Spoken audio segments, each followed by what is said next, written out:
These two modules, Investigating Christian Theology 1 and 2, are, as I mentioned at the outset, an introduction to systematic theology. Systematic theology draws much from the discipline of philosophy.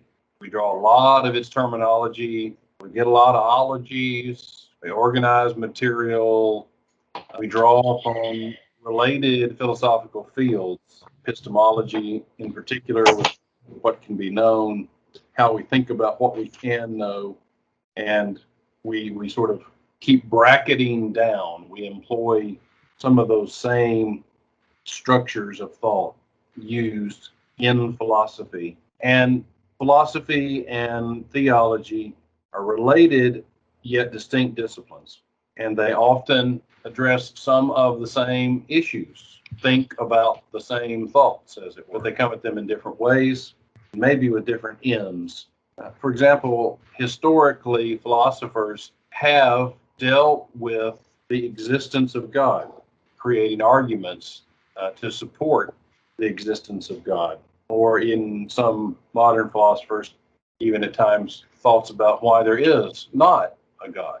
I think maybe it's helpful to sort of acknowledge that in a more academic setting where you actually normally would be expected to take an introduction to philosophy before you started doing classes in theology, that would sort of be a backdrop. You would have had that introduction to philosophy, and maybe some of you had an undergraduate work. And in those, maybe you ran across various arguments for the existence of God that have arisen in classic philosophy. And there are various arguments for the existence of God. And one is the teleological argument for the existence of God. Thomas C. Oden, suggests the teleological argument for the existence of God is the oldest, simplest, and most economic of the five he surveys. It may also be pastorally useful if someone experiences life as chaotic, misshapen, and confused. It may be found in Psalms 94, 9, and 10. He who planted the ear, does he not hear? He who formed the eye, does he not see? He who disciplines the nations, he who teaches knowledge to humankind, does he not chastise? The psalm demonstrates God as a God who has planted within the universe, within all living beings, balance, harmony, proportion, order, and design. Oden states the teleological argument formally in this way. You'll kind of want to catch these bullet points. Teleological argument for God. The world we experience is an orderly unit whose order is constant, uniform, complex, and intrinsic. Such a world cannot be explained but by recourse to an intelligent designer. To conceive of such a universe demonstrates God's omniscience, that God knows everything. To bring such a universe into existence demonstrates God's omnipotence, because God must be able not only to conceive it, but also to create it. God necessarily exists as the intelligent cause of the ordered universe. So there is within this the idea that there is order in the universe, and that order does not arise on its own, but is imposed, that structure is imposed from outside. I sometimes see little tidbits of things that make me scratch my head and go, and so I'll just mention one. I noticed an article the other day that came across that suggested that the DNA of certain ancient plants appears to be more complex than the DNA of modern surviving plants. I find that interesting. I scratch my head and I go, devolution instead of evolution. I'm going from more complex to less complex, which seems to fit better with the second law of thermodynamics. Excuse me. For those of you who know the laws of thermodynamics, right? I'm not sure that I know them all, but I can tell you that the second law of thermodynamics is entropy. Entropy. The idea that all physical systems lose energy. They tend to go from a more active state to a less active state until they reach a state of no activity. Maybe you've heard it the statement, there's no such thing as a perpetual motion machine. And in physics, the holy grail of mechanical design is a perpetual motion machine. A machine that once set in motion continues in motion without the application of any additional energy. And we've never gotten there. We're really happy if we can approach the 90% efficiency rating, and everything winds down. So I've had trouble with those who begin by rejecting the existence of God and then posit a universe that evolves into greater complexity and a more energetic state, while at the same time trying to assert the second law of thermodynamics, agreeing that that's a truism in the real world in which we live. The closed system loses energy until it comes to a restful state. I don't know how often you end up in sort of what I'd call sort of apologetics or even debate with hard line atheists, militant atheists or evangelical atheists, people who are bent on convincing everybody that there is no God. But what I really run into a lot more of is what I'll call practical atheists, people who live their whole lives saying they're on the fence, or that maybe they even think there's a God, but living their whole life like there's just not one, or it doesn't matter. And I think sometimes we have to be on our toes. We have to be able to sort of speak into our culture, into the prevailing worldview that we find ourselves confronted with, and that worldview is primarily humanistic and atheistic, and it's hard to counter it enough. It's always interesting to me how evolutionary thought makes it into our mindset in so many interesting ways. And okay, there's a part of me that goes, if God chose a path of some form of guided evolution as the way in which the world would be created, I can sure live with that. But that's a God behind a process that's working out in the world and not random chance.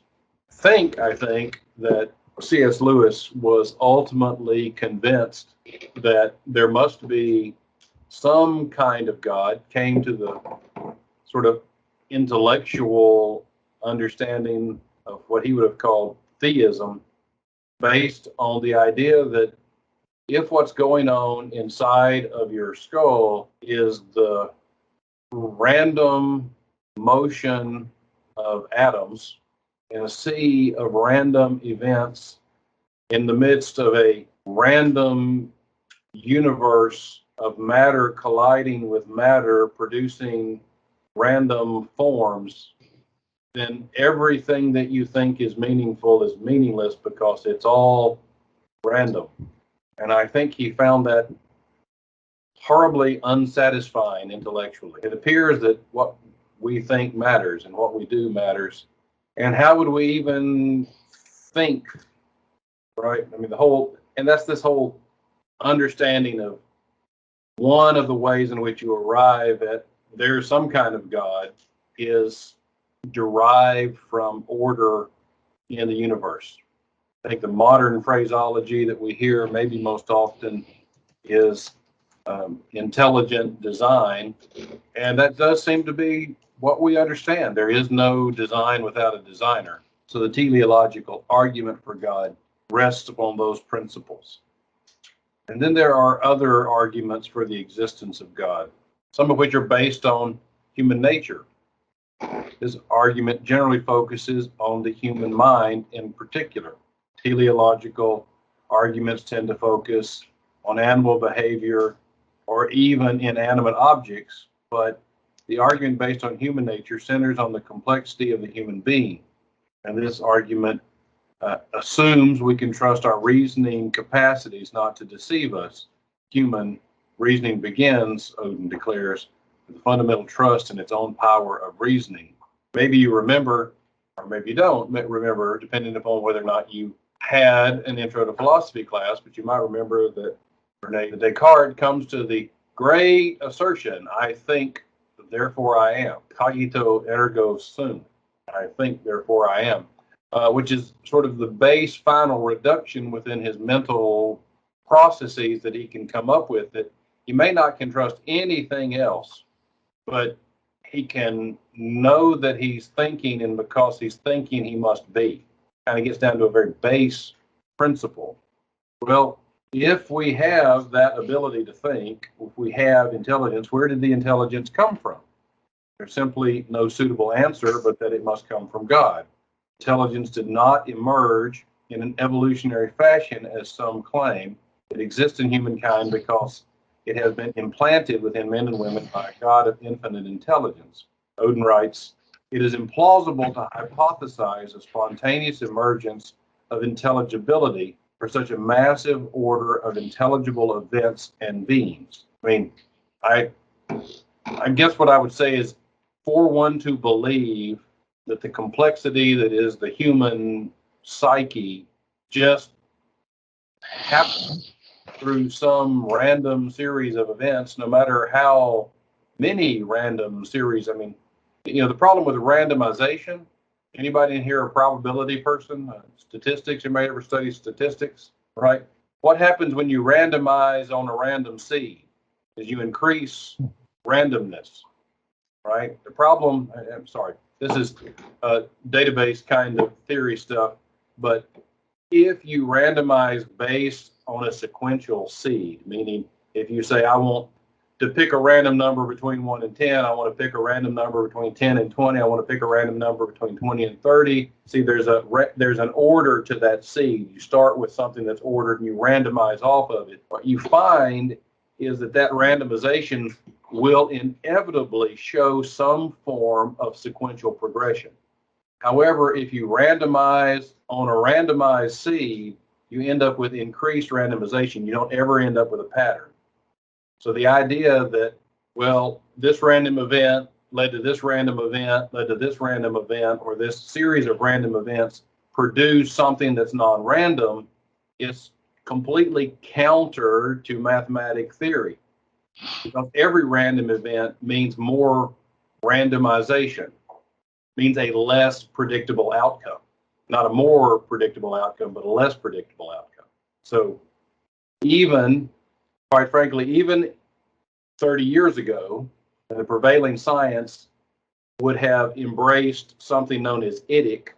In case you don't know what IDIC is, it's infinite diversity and infinite combination.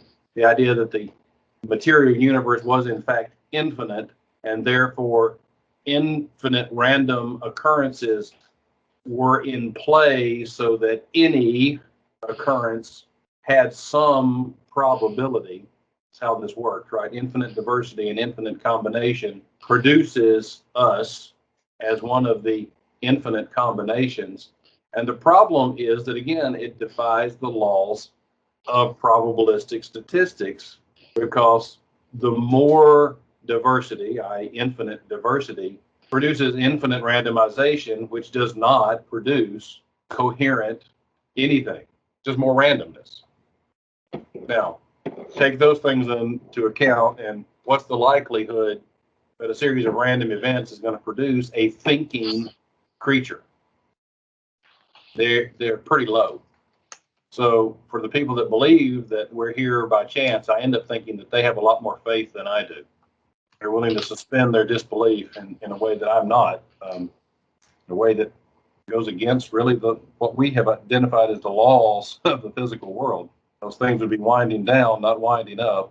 Things would be devolving, not evolving. The system would be losing energy, not gaining energy, which is why Odin says it's implausible to hypothesize a spontaneous emergence of intelligibility for such a massive order of intelligible events and beings.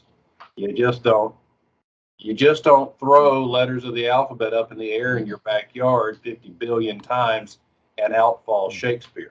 Instead, what falls out is 50 billion random assemblies of letters, none of which are very intelligible. Let's see. It is conceivable that the world could continue to flourish without any particular finite mind, but not without some mind. If we quest after certain values, which we undeniably do, there must be someone who inspires this search for the good life, and this someone is God. These are all arguments for God derived from human beings, human abilities. We value persons above things. What is the essential ingredient of personhood? What separates humans from animals? Most would agree is the presence of mind within. God is the supreme mind from whom all finite minds derive. The cumulative weight of all of this evidence points beyond itself to God. If humanity has the idea of God implanted in its very nature, Odin allows, then some sufficient reason must be hypothesized. Of many possible hypotheses, the most evident and plausible one is that God implanted it. Here's my shameless plug for a movie that is out, in case you haven't seen it or know about it. The name of the film, in case I have any old Nazarenes that can't go to movies, the name of the film playing currently in select theaters, some of you laughed at that. I saw that. I saw those smiles. We can't officially go to movies these days, is The Most Reluctant Convert. And it is a telling of the C.S. Lewis conversion story, and it's powerful, very powerful. It is a motion picture, a screen film that's based on a one-man show, kind of an extended monologue that was also available, and it's called The Most Reluctant Convert. And it's just one guy talking on stage, and it's really good. And if any of you have Redeem TV or can stream Redeem TV, which you can if you just go online and hunt for Redeem TV, you'll be able to find The Most Reluctant Convert as a one-man show and watch it that way, which is different from the movie because the movie adds cinematic backstory as he's going through that and it's really good. I just really want you to, I recommend it for your development, for your personal growth, okay, in one form or another. And it kind of walks through C.S. Lewis's conversion from his earliest days, being brought up in the church, catechized, and falling away from the faith, becoming an avowed atheist, becoming an Oxford Don, an English professor. He survived World War One. He was in the trenches in France in World War One, and coming back, going to school, finishing his degrees. Needless to say, the man was brilliant. If you're not familiar with C.S. Lewis, you ought to be. He was just, for no other reason than the fact that he was just such a mind, and he wrote on Christian subjects. Although he never claimed to be a theologian, he really wrote from the perspective of a practitioner of the Christian faith, from a lay perspective, and he would always maintain that. Although with a PhD in English and being classically trained the way he was, and being a member of the intelligentsia, needless to say, his musings upon life as a practitioner of the Christian faith were pretty deep. Worth a read. Mere Christianity, Miracles by C.S. Lewis. I think I've mentioned The Four Loves by C.S. Lewis, all of which are great. But this, very accessible, very, enjoyable. You might take a hanky with you because there are some good sad moments or good touching moments, good moving moments in it. But he really expresses well the ideas that within our thought process, within our minds, we have a longing. We long for the beautiful. We long for joy. We long for happiness, not just pleasure, but we long for something that's beyond pleasure to more fulfillment. We long for the other. We dream of paradise, right? We have embedded within our minds this concept. We have embedded within our history, all of our histories, really. We have this primordial concept of paradise. Where does it come from? How did it get there? It has no, I think he would put it through, it has no survival value. Right? If it's survival of the fittest, why haven't we evolved to leave everything that's not helpful for survival behind? And why haven't we evolved as creatures that are laser focused for survival? Why have we carried all of these things that don't help us necessarily survive forward with us? Why do we have these concepts? Why do we have the concept of the divine? Why do we have the concept of heaven? If those things aren't real, they don't have some basis in reality, then how do they even show up in our brains? Especially if our brains, our mental functions, just a random motion of atoms in our skulls. Well, his answer would be when you run that to ground, there must be something behind those thoughts. There must be some source, and we might as well call that source God, the divine. And he ends up there with theism, and that's a shocker to his system. And then ultimately he becomes convinced that Christianity, or really Christ as the expression of the divine in the world, is the true expression of all of those ideas. That, all of these world religions, all of these myths of dying and rising gods, which do exist, and we love them. We love those stories, but it just actually happened once, and he became convinced of that, and he understood, I think, and that's really why it's the most reluctant convert. That's why he calls himself that, because he really understood the cost of that belief. And the cost of that belief is absolute surrender, right?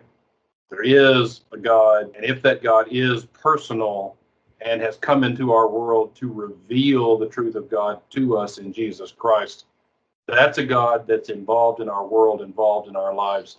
That is a God that demands obedience, demands loyalty. Lordship is not a question of will I or will I not. Once you come to the intellectual conviction that Jesus is Lord, you surrender to him or you rebel against him. Those are your only two options. There are other classic arguments for the existence of God. Some of them are outlined in lesson 16 in your book, and they work on regression, often known as cosmological arguments.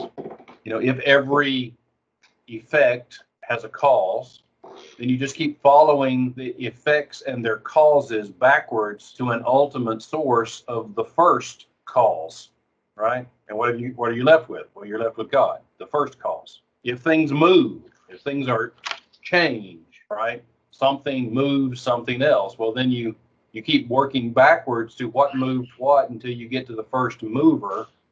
You get to what philosophers would refer to as the unmoved mover, that very first mover, and you're left with God again. You're left with the divine, some kind of divine.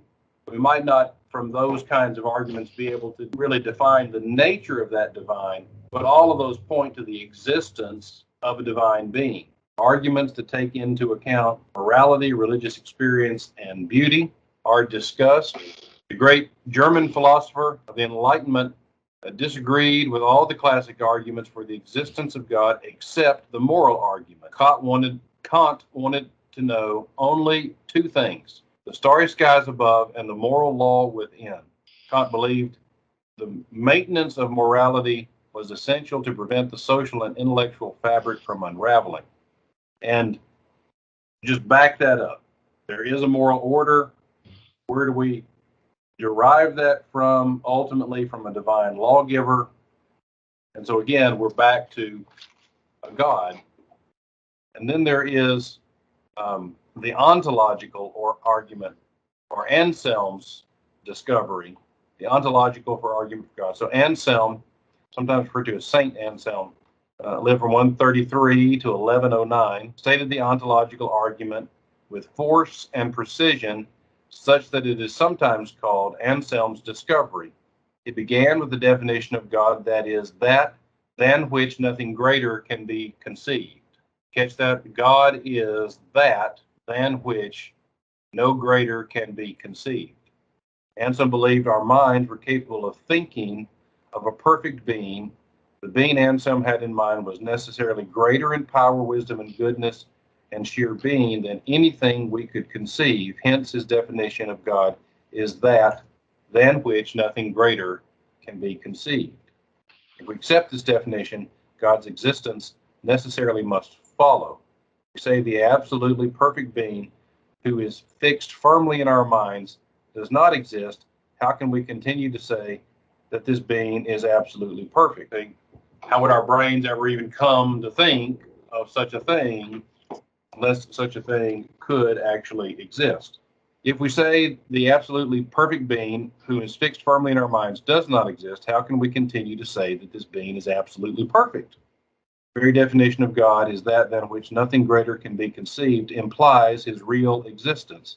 Note an explanatory phrase: an absolutely perfect being must exist if it is to be absolutely perfect. And all of those are ways in which the philosophers have pointed us in the direction of the existence of a God. It's not necessarily the groundwork for understanding the God of Jesus, God the Father of Jesus Christ, but it does point us intellectually in the idea, in the direction that there is a God. And then we begin to work out, well, what kind of God? And I think then we start deriving the idea that if God, the divine, the unmoved mover, first calls, that than which no greater can be conceived, all of it's so beyond us that the only way we could know is revelation. Then we're in a doctrine of revelation that says God must have made himself known to us in some way. Well, how did he make himself known to us? Well, here we are, Jesus Christ, and work backwards from there. Came into our world and showed us who God was.